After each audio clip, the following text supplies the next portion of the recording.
Doctor BR Ambedkar విగ్రహ ప్రతిష్టను అడ్డుకోవడం అమానుషమని, ఈ ఘటనపై ప్రభుత్వం వెంటనే స్పందించి న్యాయం చేయాలని దళిత సంఘాల నాయకులు డిమాండ్ చేశారు. దర్శి మండల రెవెన్యూ కార్యాలయంలో డిప్యూటీ తహసీల్దార్ తలారి దేవప్రసాద్ కు వినతి పత్రం సమర్పించారు.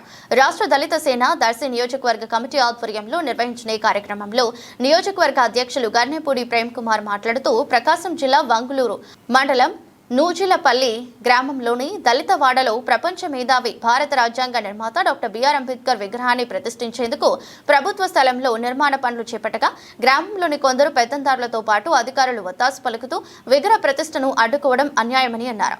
అంబేద్కర్ అన్ని వర్గాల ప్రజలకు ఆదర్శప్రాయుడని, ఆయన విగ్రహాన్ని దళిత వాడలో ప్రతిష్ఠించుకోవడం తమ హక్కు అని పేర్కొన్నారు. విగ్రహ ప్రతిష్టను అడ్డుకున్న ఘటనను తీవ్రంగా ఖండిస్తున్నామని తెలిపారు. ప్రభుత్వం తక్షణమే స్పందించి అదే గ్రామంలోని దళిత వాడలో అనువైన స్థలాన్ని కేటాయించి డాక్టర్ బాబాసాహెబ్ అంబేద్కర్ విగ్రహాన్ని ప్రతిష్ఠించుకునేందుకు అవసరమైన చర్యలు తీసుకోవాలని డిమాండ్ చేశారు. కార్యక్రమంలో దళిత సంఘాల నాయకులతో పాటు ప్రముఖ సంఘ సేవకులు జీవి రత్నం, దొందులూరి కోటేష్, మురిగివాపుడి దానియేలు, పారి బెన్ని బాబు తదితరులు పాల్గొని డిప్యూటీ తహసీల్దార్కు వినతి పత్రం సమర్పించారు.